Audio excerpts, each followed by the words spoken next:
The wind howled across the barren plains of Wyoming, sweeping dust and sorrow in equal measure. The year was 1878, and the land was as cruel as it was beautiful. Amidst the whispering winds and endless horizon, a lone figure rode his horse slowly toward a crumbling wagon. His name was Samuel Carter, a rugged rancher with eyes that told 1,000 stories of hardship, solitude, and unspoken kindness. He wasn't a man of many words, but when he spoke, his voice carried the weight of truth.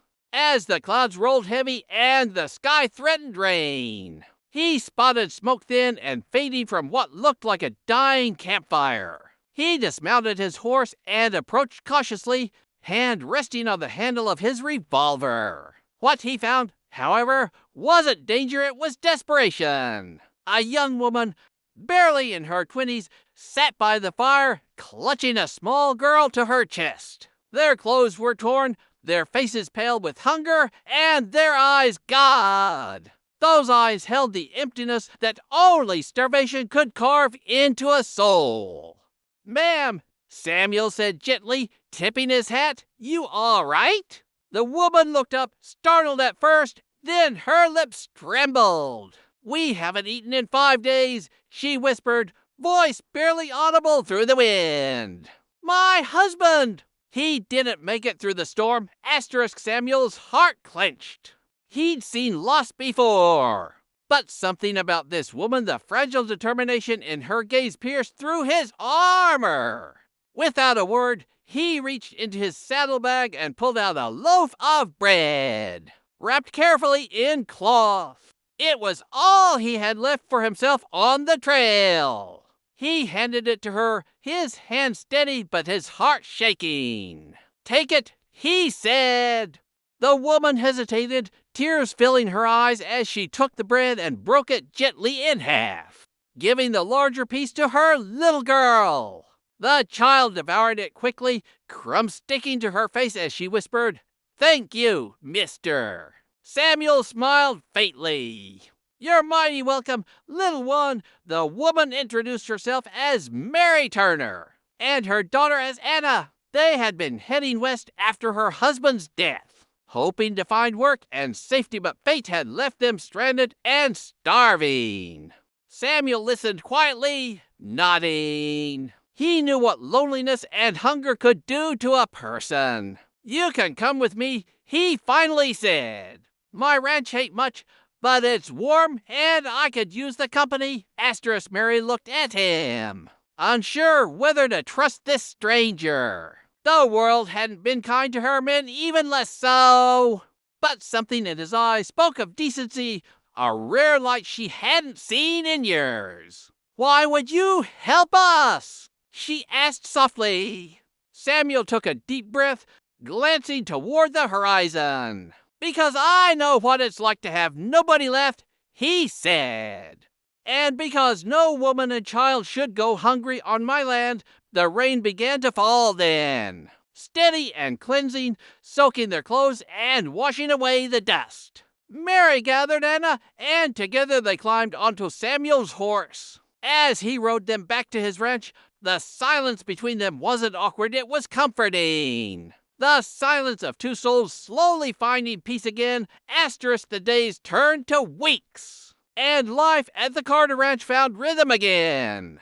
Samuel worked the fields while Mary cooked, mended clothes, and helped with the livestock. Little Anna brought laughter to the lonely house, chasing chickens and calling Samuel Uncle Sam at first, until one morning she shyly asked, "Can I call you Pa?" The word hit Samuel like a bullet, but one made of light, not lead. His throat tightened, and he simply nodded. That evening, as the three sat around the dinner table, one built for one, now filled with warmth, Mary looked at Samuel with tears glistening in her eyes. "You've given us more than food," she said softly. "You've given us hope." Samuel looked at her, then down at his calloused hands. "Sometimes hope's all a man's got to give," he murmured. But deep inside, he felt something he hadn't felt in years, a reason to keep living. Asterisk winter came fast and harsh that year. The ranch was buried in snow, and every day was a struggle. But they faced it together. Samuel would chop wood while Mary baked bread, and Anna would hum to the rhythm of the crackling fire. One evening, as snowflakes danced outside the window, Samuel sat by the fire, watching Mary tuck Anna into bed. The flicker of the fire painted her face in gold, and for the first time, he realized just how much she meant to him. She wasn't just a guest anymore, she was home. When she turned around, their eyes met, and in that quiet moment, words were unnecessary. The next morning, Samuel rode into town, bought a simple silver ring, and returned before sunset. Standing on the porch as the wind howled through the valley, he looked at Mary and said, "Mary Turner, you don't owe me a thing. But if you'd let me, I'd be honored if you took my last name so Anna can have a father. And you can have a home that's truly yours." Mary froze, tears spilling down her cheeks. She covered her mouth with her hand, trembling, then whispered, "Yes, Samuel." 1,000 times yes, asterisk the wedding was simple a preacher, a couple of friends from town, and the open sky above. When Samuel placed the ring on Mary's finger, there wasn't a dry eye in sight. As he kissed her hand, he whispered, "No one under my roof will ever go hungry again." Mary smiled through tears, whispering back, "And no heart will ever go lonely again," years later, when the ranch thrived and laughter filled every corner of the home. Samuel would often look at Mary and Anna, now his wife and daughter, and thank God for that rainy day. Because what began with a piece of bread ended with a lifetime of love.